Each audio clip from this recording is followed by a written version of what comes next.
The zombie outbreak, one of the most terrifying end-of-the-world apocalyptic scenarios that has ever been imagined. The dead rising and feasting on the flesh of the living. A viral plague with unknown origins. The top scientists and epidemiologists, along with every major technological superpower of the world, barely understand the virus and how it transmits. And worst of all, there is no cure or way to slow the spread of the virus that ravages and destroys everything it touches. I'm dropping the pretenses. This episode's about the coronavirus.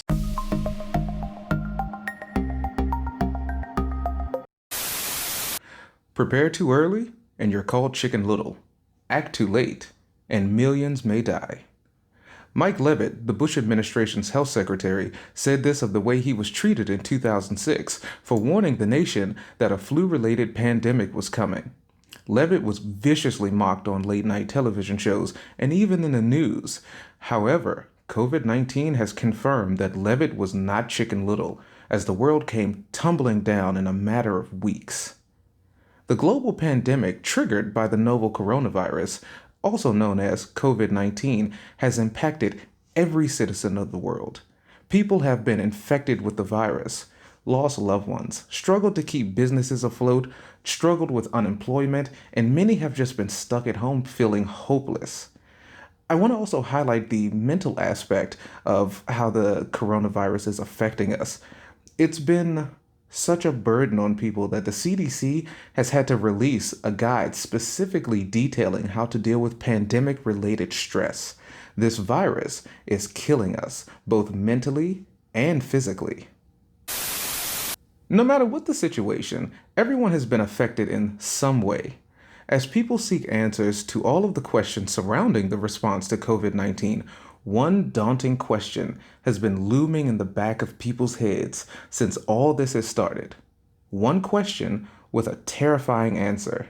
And that question is whether the United States' response to COVID-19 has revealed exactly how unprepared the nation is to deal with a biological attack.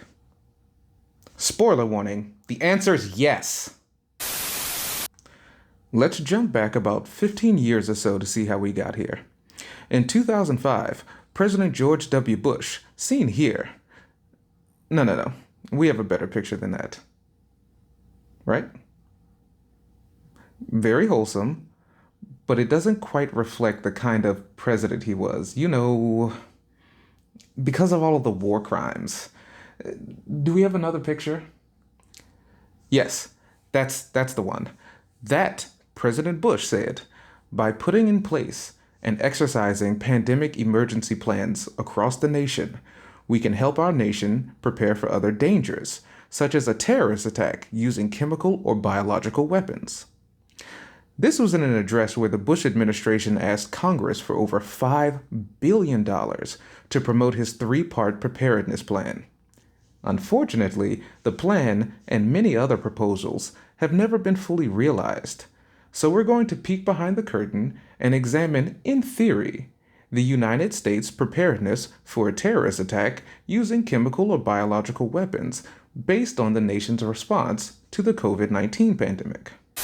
The first positive case of COVID-19 in the United States was on January 20th, 2020.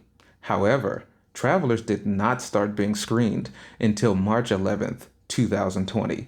That's 52 days. Or 7 weeks. Or, if you're part of my younger, hipper audience, that's over 4 fortnights.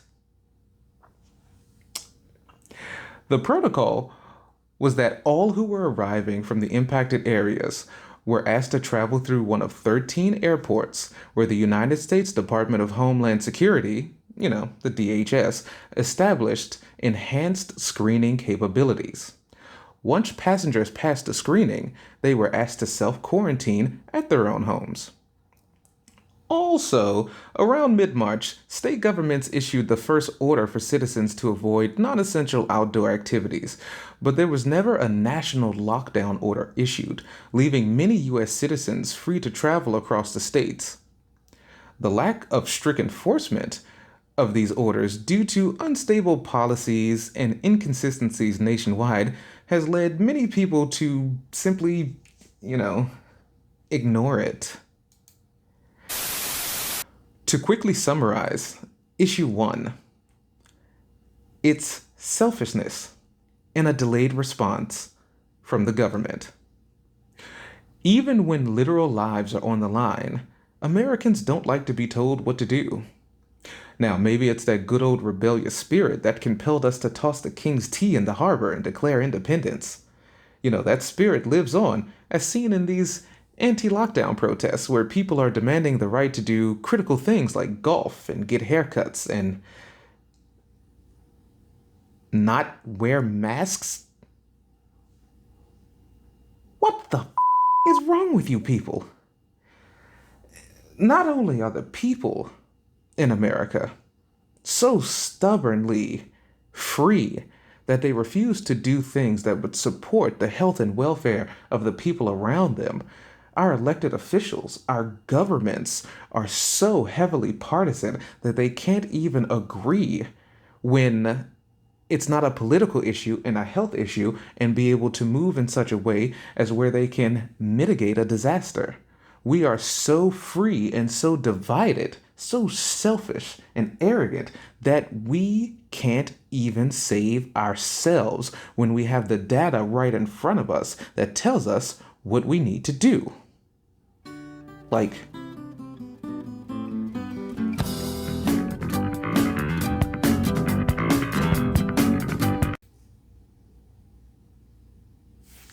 Okay, I'm good now. I'm calm. Moving on. For healthcare preparedness, COVID-19 has demonstrated a great need. Stark gaps were presented between projected health needs in a pandemic situation and the current capacity of healthcare and medical countermeasure systems. Barbara Casanova, a nurse at a VA hospital in Little Rock, Arkansas, says this: "We shouldn't have to bargain for PPE. That should be a given." Kinda how military-grade equipment is given to local law enforcement agencies to use against American citizens at a rate that disproportionately affects Black and brown people. But that's a conversation for another day. Many healthcare professionals have been expected to work under poor conditions with little to no protection from the coronavirus due to a lack of preparedness. While healthcare workers understand that developing a vaccine takes time for influenza, the healthcare system in the world's leading nation should at least have been able to provide personal protective equipment to those putting themselves at risk to save people's lives. When our for-profit medical system's glaring deficiencies were, we'll call it identified, the CDC responded with a focus on the information. A checklist was prepared to identify specific activities to prepare for, respond to, and be resilient in the face of COVID-19. The CDC came up with guidance and kept updating the frontline healthcare workers on their website with the most current information. Also, in response, the government worked to take Social Security measures. Legislation was passed on March 18, 2020, to cover COVID-19 diagnostic testing with no out-of-pocket costs. Because people were going broke from trying to get COVID tests to not die because we have a for-profit medical system. Yep, nope. We're going to leave that alone before I get angry again. Anyway, moving on. On March 27th, 2020, the president signed the Coronavirus Aid, Relief, and Economic Security Act, or the CARES Act, which included $6.3 billion in additional funding for the ACF, the Administration for Children and Families, to respond to coronavirus-related needs. The U.S. announced a paid sick leave package for workers who become infected with the coronavirus, but no one will tell you that package The paid sick leave aspect of it doesn't actually apply to seasonal workers. Now, I found that out the hard way, being a seasonal worker myself, and it seems like an intentional design flaw that our legislators would leave such a large portion of the workforce out of a relief package meant to help the workforce. I don't understand why they allow private companies to keep finding loopholes in order to basically not give people the healthcare that they would need to survive in a country where you have to pay a massive amount of money to have healthcare or die when fighting a virus that's basically like AIDS and the flu had a baby and it crushes your immune system. But anyway, the goal for these measures was to keep the economy going as much as possible and, try and mitigate a little bit of mass panic. Now, what the CARES Act really, really accomplished was none of that. It was the single largest wealth transfer from poor and middle class individuals to the 1% in American history. We straight up got robbed with an invisible gun to our heads by the people who were supposed to be making legislation to help us. So, in order to briefly summarize the second issue, it's greed. No, not that guy. He's cool. Watch Full Metal Alchemist Brotherhood, by the way. It's excellent.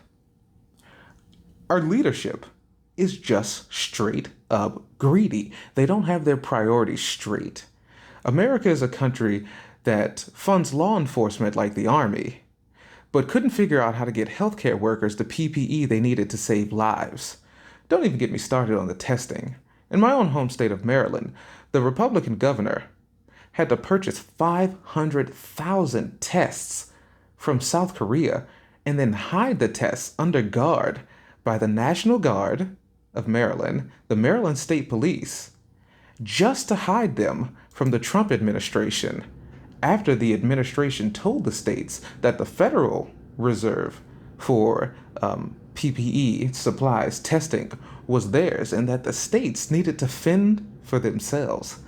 That was a thing that happened. And also, after telling the states they had to fend for themselves, the federal government began outbidding the states so that they couldn't even get the PPE that the federal government told them to go buy themselves. It's like even when the government does something to benefit the people, we often find out later it was really for their own personal benefit and the benefits of their donors. Greed kills.